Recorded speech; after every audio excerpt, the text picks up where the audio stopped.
In the aftermath of the assassination of John F. Kennedy in 1963, the calls for stricter gun regulation came quickly. Senator Thomas Dodd proposed new legislation 5 days after the president's death.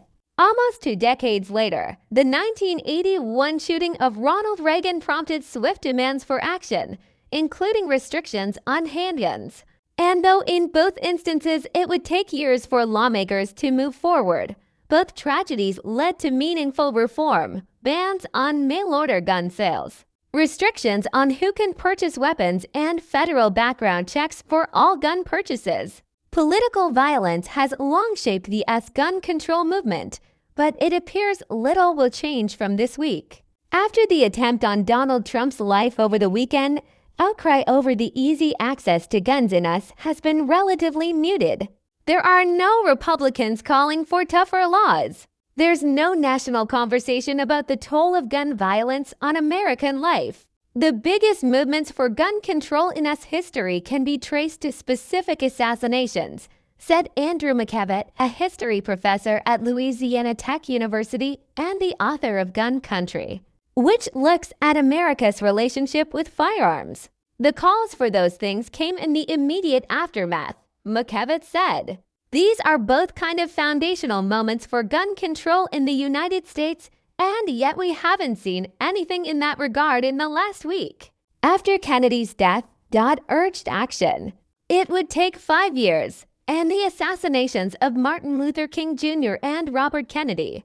But in 1968, lawmakers passed the Gun Control Act, banning mail-order gun sales and restricting who can purchase weapons. In 1981, Ronald Reagan was seriously injured in an assassination attempt alongside his press secretary, James Brady, who was shot in the head, as well as a Secret Service agent and police officer.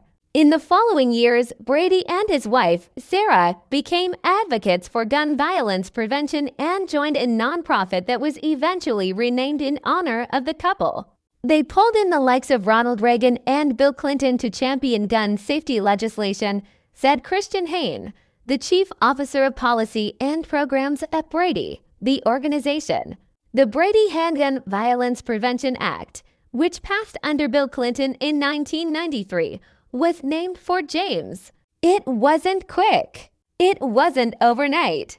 They had a series of votes over a series of years, and not all of them were successful. But they were persistent, Hain said.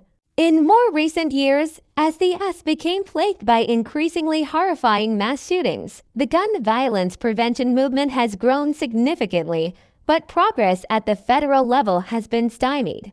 After the 2012 shooting at Sandy Hook Elementary School, efforts by Democrats to pass new gun legislation, including a renewal of the assault weapons ban, were blocked by Republicans.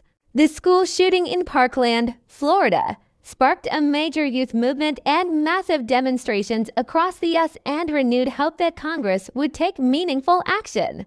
It did not, and instead, the National Rifle Association said schools should improve safety and that teachers should be armed.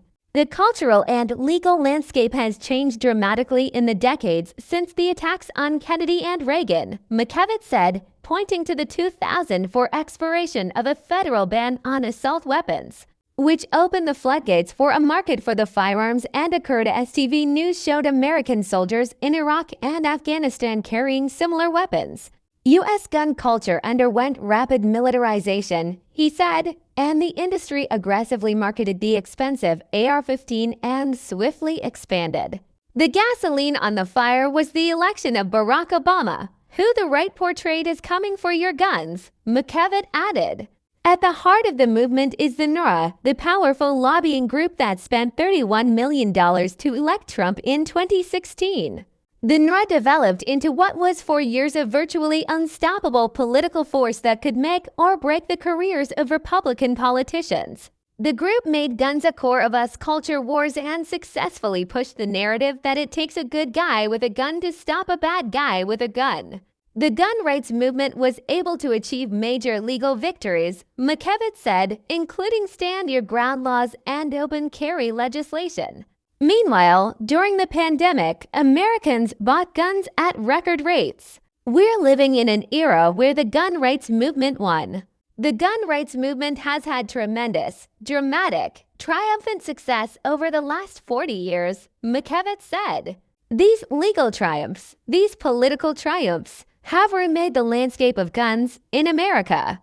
And here we came mere inches from America's rifle taking the life of the president who is the sort of great icon of the gun industry, McKevitt said.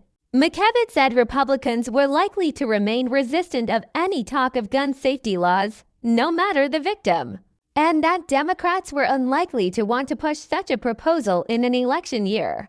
Hayne, whose mother died in a shooting, said he hoped the shooting in Pennsylvania would inspire some action. President Trump now is a survivor of gun violence, and I hope part of the process of what comes next is a real sincere thought about what it is that can prevent other people from experiencing what he's experienced. Still, he is frustrated by the lack of a national conversation around gun violence. There is a dangerous normalization of gun violence in this country. We're not having robust calls to action so we can prevent the next national tragedy like this. Until we're willing to do something, it almost certainly will happen again, he said. This assassination attempt was enabled by easy access to a military-style rifle, and it was used precisely as it was designed, he said.